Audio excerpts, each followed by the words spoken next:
Assalamualaikum warahmatullahi wabarakatuh. Yang terhormat Bapak Dr. Ari Eksandi, SEMAK.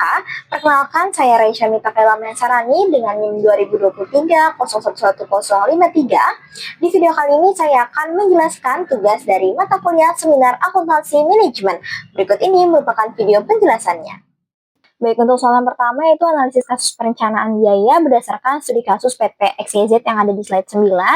Analisisnya yang pertama itu mengapa penetapan standar biaya berdasarkan analisis historis dan juga proyeksi pasar menjadi langkah yang krusial.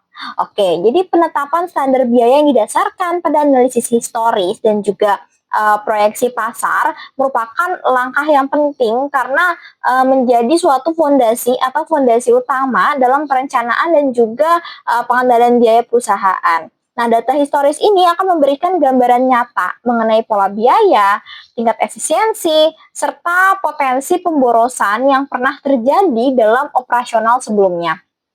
Nah, dengan memahami perilaku biaya masa lalu, manajemen ini dapat menetapkan standar yang lebih realistis dan dapat dipertanggungjawabkan, bukan hanya target normatif saja yang sulit dicapai. Nah, sementara itu, dari proyeksi pasar tentunya berperan penting untuk memastikan bahwa standar biaya yang telah ditetapkan tetap relevan dengan kondisi eksternal perusahaan seperti fluktuasi harga bahan baku, lalu juga perubahan permintaan konsumen dan juga dinamika persaingan industri. Nah, kombinasi antara pendekatan internal historis dan juga eksternal yaitu dari proyeksi pasar tadi membuat standar biaya ini tidak bersifat statis, melainkan bisa dikatakan adaptif. Nah, hal ini tentunya memungkinkan dari PT XYZ itu sendiri untuk menghindari risiko under budgeting maupun over budgeting sekaligus menjadi standar biaya sebagai alat ukur kinerja yang adil dan objektif bagi unit kerja terkait. Nah, untuk pertanyaan selanjutnya terkait bagaimana anggaran fleksibel memberikan keunggulan kompetitif bagi PT XYZ dalam menghadapi fluktuasi permintaan pasar. Nah, jadi anggaran fleksibel ini dapat memberikan keunggulan kompetitif bagi PT XYZ karena mampu menyesuaikan perencanaan biaya dengan perubahan volume produksi dan juga tingkat permintaan pasar. Nah, berbeda dengan anggaran yang statis dan juga bersifat kaku, anggaran fleksibel ini memungkinkan perusahaan melakukan penyesuaian biaya variabel secara proporsional ketika terjadi kenaikan atau penurunan dari aktivitas produksi.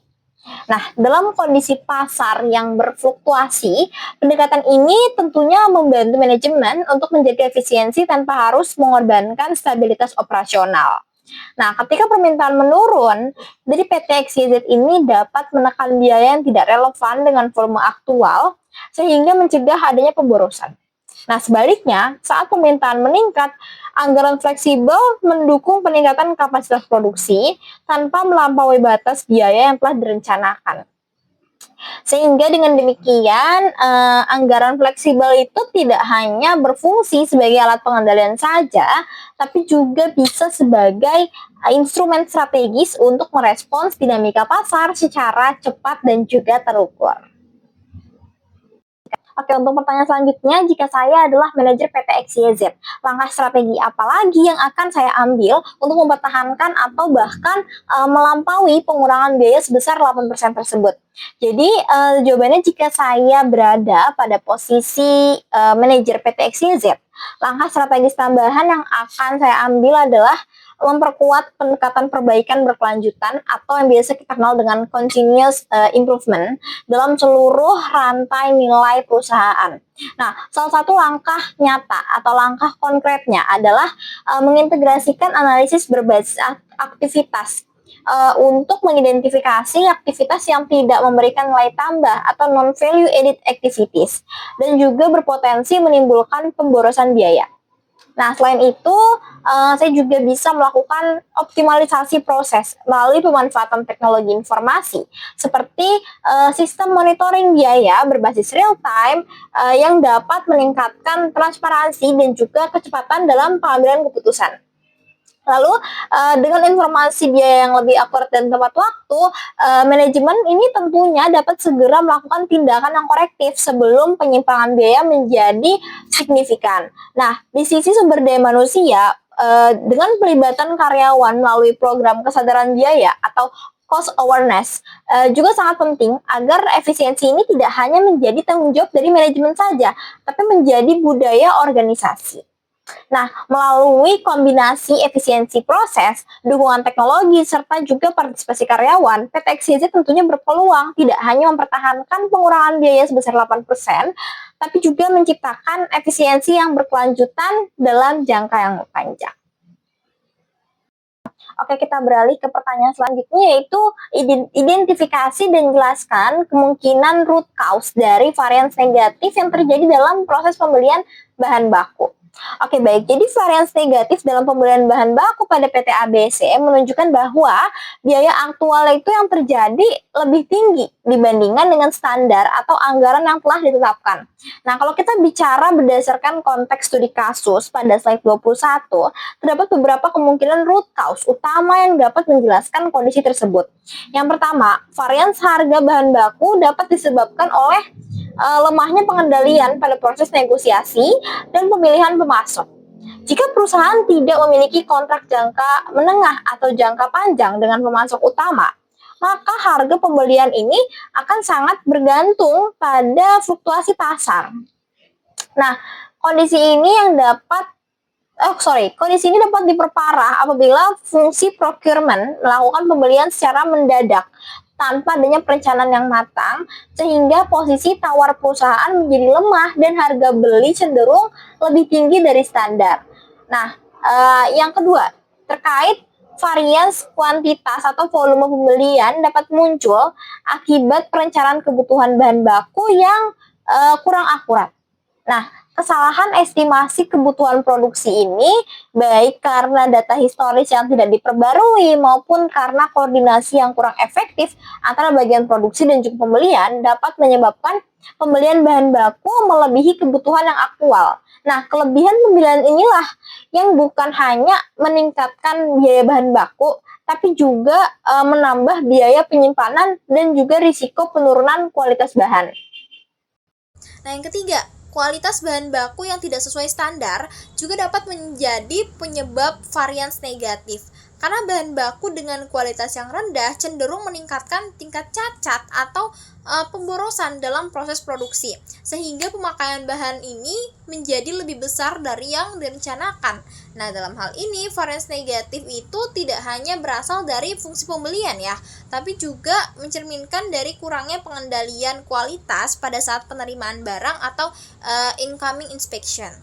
Nah, jadi dengan demikian, varians negatif pada PT ABC kemungkinan besar merupakan hasil dari kombinasi antara kelemahan perencanaan, pengendalian, serta koordinasi dari lintas fungsi. Jadi, bukan cuman dari kesalahan teknis pencatatan biaya saja.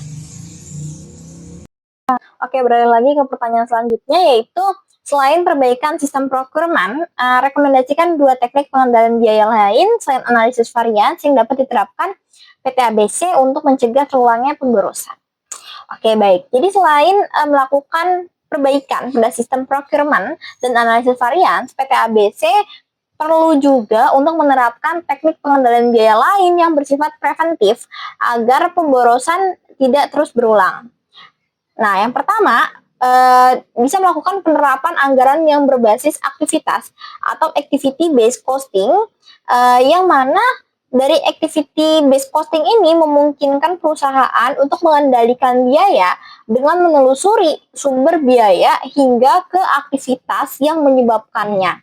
Nah, jadi dalam konteks pembelian bahan baku ini, perusahaan dapat mengidentifikasi nih aktivitas yang tidak menghasilkan nilai tambah atau yang tidak bernilai tambah, seperti misalnya pembelian darurat, proses persetujuan berlapis yang tidak efisien, atau aktivitas penyimpangan yang berlebihan.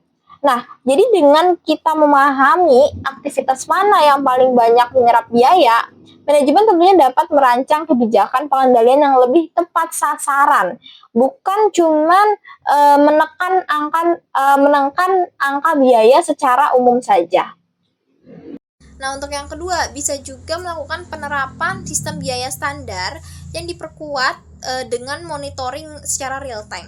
Nah, biaya standar yang disusun berdasarkan kondisi operasional yang realistis tentunya dapat berfungsi sebagai alat pengendalian yang efektif apabila disertai dengan pelaporan yang cepat dan juga rutin tentunya. Nah, jadi dengan adanya laporan penyimpangan biaya secara periodik ini, manajemen tuh dapat segera mendeteksi indikasi pemborosan pada tahap awal dan juga mengambil tindakan korektif sebelum varians ini menjadi semakin besar. Nah, pendekatan ini mendorong pengendalian biaya yang bersifat berkelanjutan, bukan reaktif setelah masalah membesar. Nah, jadi melalui kombinasi teknik pengendalian berbasis aktivitas dan juga tadi disebutkan sistem biaya standar yang dimonitor secara konsisten, PT ABC tentunya dapat membangun mekanisme pengendalian biaya yang lebih terstruktur dan berorientasi pada perbaikan proses jangka panjang.